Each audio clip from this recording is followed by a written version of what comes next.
हमने अभी तक 3,80,000 स्मार्ट मीटर्स लगा है। ये स्मार्ट मीटर्स लगाने का यही मकसद है कि पहले यहाँ जो बिजली हम खरीदते हैं, जिसको हम वितरण करते हैं, उसकी लेखा जोखा, एक एक यूनिट की लेखा जोखा होना सख्त ज़रूरी है। क्योंकि बिजली फ्री में नहीं मिलती है, बिजली के लिए पैसा देना पड़ता है। वो पैसा जो रेट तय है, सरकार ने जो प्रपोज की, कॉरपोरेशन में जो प्रपोज की, उसको रेगुलेटर ने जो अप्रूव किया, उसी रेट, जैसे मैंने पहले ही कहा कि हमारी रेट हिंदुस्तान में वन ऑफ द लोवेस्ट। मगर एक बार रेट जो रेगुलेटर ने तय कर दिया है, मगर हर कंज्यूमर को उस रेट को देना पड़ेगा। अगर बीपीएल कैटेगरी का ध्यान हमने पहले ही रखा है, जो डोमेस्टिक सेक्टर में एक अफोर्डेबल रेट हो वो ध्यान में पहले ही रखा है, जो स्मॉल स्केल इंडस्ट्री है, छोटे दुकानदार हैं, उनके रेट हमने पहले ही ध्यान रख के किया है। क्योंकि we are very sensitive to the poorer sections of the society. Affordability को हमने ध्यान में रख के ही रेट तय किया है। क्योंकि जब तक ये बिजली का पैसा कंज्यूमर जो कंज्यूम करता है उसके द्वारा भुगतान नहीं होता है, हमें बिजली खरीदने के लिए पैसा नहीं मिलेगा। क्योंकि AT&C लॉस अभी 55% का जो गैप है, उसमें उस गैप को सरकार अपने बजटरी ग्रांट के द्वारा उसको पूरा कर रही है। मगर सरकार पिछले कई सालों से ऐसे जो गैप इतना बढ़ गया था, बकाया इतना बढ़ गया था, जो सरकार ने बिजली खरीदी मगर देने के लिए पैसा था ही नहीं। 31,000 करोड़ का लोन सरकार ने उठाया। आज हमारे पास 31,000 करोड़ की लायबिलिटी है। ये सिर्फ बिजली का लॉसेस से हुआ है। इस लॉसेस जो 31,000 करोड़ की लॉसेस टोटली अनसस्टेनेबल हैं। बजटरी ग्रांट उसको कितना भी दे देंगे, क्योंकि बजट सरकार की आमदनी लिमिटेड होती है। ये सिर्फ यही बात होती है कि एक हाथ से उठा के दूसरे हाथ से देने की बात है। सरकार के पास लिमिटेड रिसोर्सेज को जहाँ डेवलपमेंट के ऊपर खर्चा करना चाहिए, सोशल सेक्टर हेल्थ पर करना चाहिए, पेंशन के लिए यूज़ करना चाहिए जो सोशल सेक्टर में, और अन्य इंफ्रास्ट्रक्चर के लिए यूज़ करना चाहिए, उसी पैसे से बिजली का खपत के लिए यूज़ किया जाएगा। क्योंकि सरकार के रिसोर्सेज लिमिटेड हैं, ये टोटली अनसस्टेनेबल हैं। उस वजह से ये कॉन्शियस डिसीजन लिया गया है कि स्मार्ट मीटर्स लगा के, पहले तो मीटर्स ही नहीं है, मीटर्स को स्मार्ट मीटर्स को लगा के, स्मार्ट मीटर का मतलब है कि यहाँ कोई भी इन्फ्लेटेड बिल आने के सवाल ही नहीं है। ये मीटर प्रॉपरली टेस्टेड हैं, प्रॉपरली कैलिब्रेटेड हैं, जो मैन्युफैक्चरर से द्वारा सर्टिफाइड हैं। अगर कोई भी कहीं भी दिक्कत है उसको हम इमीडिएटली एड्रेस करने के लिए तैयार हैं। हम उसको कोई भी, क्योंकि पहली बात है कि हम इतने अभी 300 के करीब यहाँ जम्मू रीजन में कंप्लेंट आए थे। ये कंप्लेंट सिर्फ बकाया ड्यूज़ के वजह से, जो बैलेंस था पहले का अरियर्स था, उसके वजह से आए। स्मार्ट मीटर का माल फंक्शनिंग से नहीं है। हमने ये कि यहाँ एक वेयर हाउस में यहाँ के प्रोमिनेंट सिटीज़न के सामने हमने जो ट्रेडिशनल मीटर्स हैं और स्मार्ट मीटर्स हैं, दोनों को लगा के बिजली चार्ज करके उसको एक टेस्ट करके दिखाया है। अभी भी आपके सामने भी चाहिए तो हम करके दिखाने के लिए तैयार हैं। या कोई भी सिटीजन्स ग्रुप कहीं भी कोई भी उसको देखना चाहते हैं, we are open to that possibility and we are open to show that, so that our smart meters हमारे जो हैं बिल्कुल ही एकदम सही पक्के हैं। इसमें कोई भी इन्फ्लेटेड बिल आने की, उसको फास्ट रनिंग का सवाल ही नहीं है। आप खुद चेक कर सकते हैं, हम उसको चेक करके डेमोन्स्ट्रेट करने के लिए तैयार हैं। तो मकसद यही था कि AT&C लॉसेस यहाँ घटाना। उतना ही नहीं है, अगर सरकार बिजली खरीद नहीं पाएगी, क्योंकि खरीदने के लिए पैसा चाहिए, नहीं तो यहाँ कटौती हो जाएगी, यहाँ ब्लैकआउट हो जाएगा। ये सरकार की जिम्मेदारी है कि यहाँ बिजली का आपूर्ति सही ढंग से हो। मैं जानता हूँ कि आज भी आपके सामने पब्लिक, अगर कोई भी आप भी हो, पब्लिक भी कहेंगे कि हाँ बिजली की कटौती होती है, हमें बिजली पूरी 24/7 नहीं मिलता। हमारा मकसद यही है कि 24/7 बिजली कंज्यूमर को मिलनी चाहिए, अफोर्डेबल दाम पर मिलनी चाहिए, और ये बिजली रिलायबल भी होनी चाहिए। उसमें वोल्टेज शेडिंग नहीं होनी चाहिए, लोड शेडिंग नहीं होनी चाहिए। क्योंकि एक कंज्यूमर का राइट होता है। भारत सरकार ने देश भर के लिए rights of consumer rules 2020 announce किए, उसके हिसाब से कंज्यूमर का राइट होता है। हम उसी दिशा में बढ़ना चाहते हैं। अगर उस दिशा में बढ़ने के लिए हमारे पास बहुत सारे कमियां हैं, जैसे कि 55% का लॉस है, हम ओवरनाइट उसको तय नहीं कर सकते हैं, मगर हमारा एक डेफिनेट प्लान है अगले 3 साल में हम यहाँ इंफ्रास्ट्रक्चर के ऊपर खर्चा करें, स्मार्ट मीटर्स के लगा के लोगों की जितनी खपत है उसके हिसाब से बिल खरीदें, बिल भुगतान हो, उसके हिसाब से हम बिजली करके अफोर्डेबल रेट में 24/7 रिलायबल पावर सप्लाई करें। कंज्यूमर का इंटरेस्ट में हम लोग काम कर रहे हैं। हमारा दूसरा कोई भी मकसद नहीं है, बिल्कुल होना भी नहीं चाहिए। यही मकसद है कि यहाँ बिजली की आपूर्ति सही ढंग से होना चाहिए, अफोर्डेबल रेट पर होना चाहिए, रिलायबल होना चाहिए। स्मार्ट मीटर्स जो है, जैसे मैं कहा, ये सिर्फ इसका यही एडवांटेज नहीं है। एडवांटेज ये है कि आप जितना एक आपका स्मार्टफोन में ऐप के द्वारा आप बिल्कुल उसको देख सकते हैं, आप डेली कितना कंज्यूम कर रहे हो, आपका पिछले महीने का कंजम्पशन कितना था और अभी आने वाला है। अभी एक हाल ही में हो सकता है कि हाँ थोड़ा ज़्यादा टाइम लगे, क्योंकि हम अभी तक गेयर्ड अप नहीं है इसके लिए, स्मार्ट मीटर्स और ज़्यादा लगनी चाहिए। तब आपको TOD यानी time of the day tariff, ये स्मार्ट मीटर के द्वारा ही इम्प्लीमेंट हो सकता है। अगर मान लीजिए हमारे घर में सब लोग कंज्यूमर है, आप भी कंज्यूमर, अभी मैं भी कंज्यूमर हूँ, यहाँ बैठा सब लोग हम लोग कंज्यूमर हैं। हम लोग घर में जब वॉशिंग मशीन चलानी है, जब हमें मिक्सी चलानी है, या हमें AC चलानी है, या हमें प्रेस करने के लिए जो आयरन की मशीन चलानी है, जो भी हमारा जो काम है वो ऑफ पीक आवर्स में कर सकते हैं। जो पीक आवर्स में करने से हायर रेट लगेगा, सेम डे डिफरेंशियल रेट होगा, ऑफ पीक आवर्स में कम होगा। जो घर में जो हमारे जो लोग उसको ऑफ पीक आवर्स में कर सकते हैं, स्मार्ट मीटर के द्वारा ही ये हो सकता है। ये अभी आने वाला है, ऑलरेडी सरकार ने इंस्ट्रक्शन पास कर दिए कि 2024 तक इसको लागू करना है, बट हम लोग यहाँ स्मार्ट मीटर की संख्या जैसे बढ़ेगी वो करेंगे। दूसरा मैंने कहा कि ये जो reforms are link to the collection, जो AT&C लॉसेस को कम करने के लिए पिछले 2019 के बाद यहाँ मैसिव इन्वेस्टमेंट हुआ, चाहे मैं ट्रांसमिशन सेक्टर में ले लूँ, डिस्ट्रीब्यूशन सेक्टर में ले लूँ, या यहाँ जनरेशन सेक्टर में। हमारी जो कैपेसिटी है ट्रांसमिशन में और डिस्ट्रीब्यूशन सेक्टर में, हमने उसको तकरीबन 50%, जो 70 साल में जो पहले हुआ था, अभी पिछले 3-3.5 साल में 50% कैपेसिटी हमने बढ़ाई है। और इन्वेस्टमेंट 3,650 करोड़ PMDP के स्पेशल पैकेज के द्वारा हुआ है। उसके साथ ही ट्रांसमिशन में 850 करोड़ रुपए ट्रांसमिशन सेक्टर में हुआ है PMDP के अंतर्गत। उसके साथ ही जनरेशन में जो यहाँ जो लंबे समय से जो विलंबित प्रोजेक्ट्स थे उसको सारा हमने एक्टिवेट करके अगले 2026 तक उसकी यहाँ जनरेशन चालू होने की पूरी हमारी उम्मीद है, क्योंकि प्रोजेक्ट अच्छे प्रोग्रेस हो रहे हैं।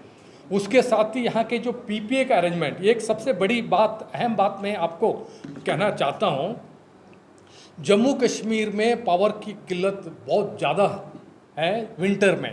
विंटर में हमारे जो हाइडल प्रोजेक्ट की जनरेशन कैपेसिटी 2/3 कम हो जाती, जस्ट 1/3 बच जाती। हमें पावर सेंट्रल से अनअलोकेटेड कोटा से या दूसरे कोई स्टेट का जो बैंकिंग करके या एक्सचेंज से महंगे दाम पर 8 से कभी 8 रुपये, कभी 10-12 रुपये तक पावर को पैसा दे के हमें उठाना पड़ता है, खरीदना पड़ता है। उस प्रॉब्लम को सॉल्व करने के लिए पिछले 1 साल में हमने 3,250 मेगावाट के हमने PPA का बंदोबस्त किया, पावर परचेज का बंदोबस्त किया, क्योंकि JNK पावर एक्सचेंज के ऊपर डिपेंड ना हो और हमारे जो अनअलोकेटेड कोटा है कभी मिलेगा कभी नहीं मिलेगा, क्योंकि यहाँ एक पुख्ता बंदोबस्त, एक परमानेंट अरेंजमेंट हो कि पावर की अवेलेबिलिटी यहाँ सुनिश्चित करने के लिए हमने उसमें 3,250 मेगावाट के जो PPA हमने एंटर किया, वो जो हमने जो पहले 70 साल में जो PPA हमने एंटर किए थे उससे भी ज़्यादा है। वो तकरीबन हमारे यहाँ 2,250 के करीब PPA यहाँ एग्जिस्टिंग थे। पिछले 1 साल में हमने उसकी संख्या दुगुना ही नहीं, दुगुना से भी ज़्यादा कर दी है। पहले हमने 1,600 मेगावाट 2.5 रुपये के जो एवरेज कॉस्ट को ऊपर सोलर पावर खरीदने के लिए हमने पीपीए एंटर किया। सारे हमने जो सोर्सेस सेंट्रल पब्लिक सेक्टर से किया, हमने कोई बिजली किसी प्राइवेट कंपनी से खरीदी नहीं है। सेंट्रल पब्लिक सेक्टर्स में जेन्यून दी लोवेस्ट रेट में हमने खरीदा है।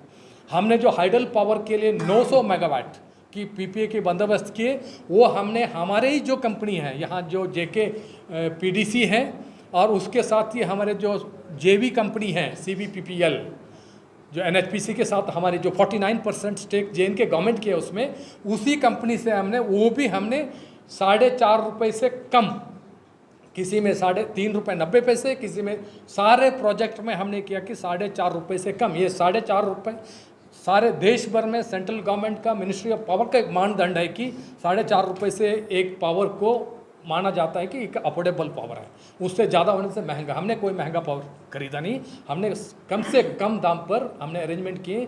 अगर हम 4.5 रुपये का पावर नहीं खरीदे तो हमें हो सकता है कि एक्सचेंज में आपका 8 रुपये या 12 रुपये का पावर खरीदना पड़े।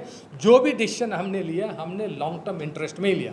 और तीसरी बात मैं ये कहना चाहता हूँ, क्योंकि एक हमने जो यहाँ जो बेस पावर लोड के लिए, हाइडल का पावर तो ऊपर नीचे जाता है सीज़न के हिसाब से, मगर हमें चाहिए थर्मल पावर, क्योंकि बेस लोड स्ट्रांग होना है। नहीं तो कश्मीर रीजन में समर में, यहाँ विंटर में कश्मीर में, समर में जेएनके में पावर सप्लाई की किल्लत आती है, लोड शेडिंग करना पड़ता है। उसके लिए हमने, भारत सरकार ने एक नई शक्ति पॉलिसी लाई है, उसके हिसाब से हमने 500 मेगावाट खरीदने का एक ऑलरेडी एक बंदोबस्त किया है। उसका पीपीए अभी बाकी है, मगर हम चाहते हैं कि वो पावर हमें एवरेज 5.5 रुपये के हिसाब से मिलेगा। मगर ये थर्मल पावर है, थर्मल पावर और बेस लोड का हमें स्ट्रेंथन करके लार्जर पब्लिक इंटरेस्ट में, क्योंकि एक थी हमारे यहाँ बिजली की प्रोक्योरमेंट कॉस्ट कम हो, पावर की अवेलेबिलिटी बढ़े, रिलायबिलिटी बढ़े, और हम एक अफोर्डेबल रेट में कंज्यूमर को पावर दें। यहाँ जो इंडस्ट्रियलाइजेशन की पॉलिसी है, यहाँ जब इंडस्ट्री लगाना के लिए इन्वेस्टर्स आएंगे, उनको पावर की किल्लत ना हो। यहाँ जब इंडस्ट्री आएंगे, जब यहाँ एम्प्लॉयमेंट भी बढ़ेगा, यहाँ का नौजवान को एम्प्लॉयमेंट भी मिलेगा, यहाँ की इकोनॉमिक डेवलपमेंट होगा। उसके साथ ही यहाँ के जो हाइडल प्रोजेक्ट्स का जो डेवलपमेंट होगा, यहाँ की इकोनॉमिक डेवलपमेंट होगा। सो ओवरऑल रखते हुए यहाँ के इंफ्रास्ट्रक्चर को स्ट्रेंथन करने के लिए, यहाँ की जनरेशन को बढ़ावा देने के लिए, यहाँ के इंडस्ट्रीज़ को पावर अवेलेबल करने, यहाँ का डोमेस्टिक कंज्यूमर को पावर को यहाँ रिलायबल तरीके करने के लिए हमने ये रिफॉर्म्स हमें ये करने ज़रूरी हैं in the larger public interest. Smart meters में अभी एक ये मिस इन्फॉर्मेशन फैलाई जा रही है कि ये फास्ट रनिंग है। मैंने कहा कतई फास्ट रनिंग नहीं है। ये काफ़ी लोग, मैंने पहले ये बात की कि यहाँ 50% मीटर तो हुआ ही नहीं है। वो फ्लैट रेट में देते हैं, फ्लैट रेट में इनका लोड के हिसाब से दिया जाता है। वो किसी ने दिया है, किसी ने नहीं दिया है, किसी ने कोई जो अपने हिसाब से दिया हो ना हो, मगर आज के दिन उनको जब स्मार्ट मीटर लगाने के बाद असली कंजम्पशन के बेसिस में, उनका रियल कंजम्पशन का बेसिस में बिल जाता है। लगता है कि उनको ज़्यादा लगे कि उन्होंने पहले जो लोअर रेट दे के उनको कम दे के उनका आदत है। दूसरी बात है, काफ़ी लोगों ने बिजली का बिल भुगतान कभी किया ही नहीं है, सालों से नहीं किया, किसी ने अभी महीनों से नहीं किया। हमने यहाँ जो पुराना बकाया था उसको, क्योंकि सरकार ने एक एमनेस्टी स्कीम लाई थी पिछले साल, अभी अक्टूबर तक वैलिड है, 10 किस्तों में भरने के लिए। काफ़ी लोगों ने उसका फ़ायदा उठाया, मगर काफ़ी लोगों ने उसका फ़ायदा उठाया भी नहीं है। उस वजह से जब स्मार्ट मीटर्स लगाने, उनका बकाया का बिल तो वो तो हटेगा नहीं, क्योंकि ये तो सरकारी ड्यूज़ है। सरकार ने बिजली आपूर्ति की है, आपने बिजली जिसने भी कंज्यूम तो किया है, उसको यूज़ तो किया, मगर पेमेंट नहीं किया। ये कोई there is no free lunch. जिसको बीपीएल कैटेगरी के लिए है उनको कम रेट पे बिजली दिया। ये चार्जेस तो देने, उसी के लिए एमनेस्टी स्कीम में हमने इंटरेस्ट, सरचार्ज और पेनल्टी है माफ़ कर दिया, मगर प्रिंसिपल अमाउंट तो देना है कंज्यूमर को। अभी यही एक्चुअली उसी वजह से जो पिछला बकाया बिल, ये जो स्मार्ट मीटर को लागू करने के बाद उसके साथ बिल को दोनों देख के लगता है कि उनके बहुत ज़्यादा हो गए, ये पास रनिंग है। ये बिल्कुल ही गलत धारणा है। मीटर रनिंग फास्ट बिल्कुल ही नहीं है, पुराने ड्यूस है। अभी सरकार ने ये फैसला लिया है, सारे हमारे जो डिस्कॉम्स हैं, जो कंपनियां हैं, दोनों कंपनियों को, सारे अफसर लोगों को कल हमने मीटिंग बुलाई थी। एग्जीक्यूटिव इंजीनियर लेवल तक की मीटिंग बुलाई थी, उसमें चीफ सेक्रेटरी महोदय भी थे उसमें, और सारे सीनियर ऑफिसर भी थे। हमने सारा इंस्ट्रक्शन सबको दिया कि जो पिछला बकाया बिल है, ये जो स्मार्ट मीटर का अभी जो कंजम्पशन का बिल है, दोनों को सेपरेट रखने के लिए, क्योंकि एक दूसरों के मिक्स ना करके एक गलत धारणा ना बने, क्योंकि उसमें क्लैरिटी आ जाएगी उनका कंजम्पशन कितना हो रहा है। और ऐप में आप खुद दे सकते हो कि अगर आपके जो अगर उसको प्रीपेड एनेबल करने के बाद आपको रोज़ आपका कंजम्पशन पता लगेगा, इसमें कोई दो राय नहीं है। अगर कोई भी कहीं भी अगर ऐसी कोई भी आपको लगता है कि ये गलत हो रहा है, मतलब स्मार्ट मीटर में कुछ टेक्निकल फॉल्ट है, हमारे ऑफिसर्स, हमारे जो सेंट्रल पीएसयू हैं, आरईसी के एग्जीक्यूटिव डायरेक्टर यहाँ हैं, उनके द्वारा ये चलाई जा रही है, क्योंकि हमारा ही काम है, हमने उनको दिया है, क्योंकि हमारे पास एक्सपर्टाइज नहीं है। भारत सरकार का सजेशन पर ही हमने एक्सपर्ट आरईसी कंपनी है, रूरल इलेक्ट्रिफिकेशन कॉर्पोरेशन है, उनको दिया है। वो अपने प्रॉपर कोडल फॉर्मेलिटीज, प्रॉपर टेंडर प्रोसीजर करके ही उसको वर्क अवार्ड कर दिया है। अगर कोई दिक्कत आती है, हम लोग यहाँ उसको एड्रेस करने के लिए तैयार हैं।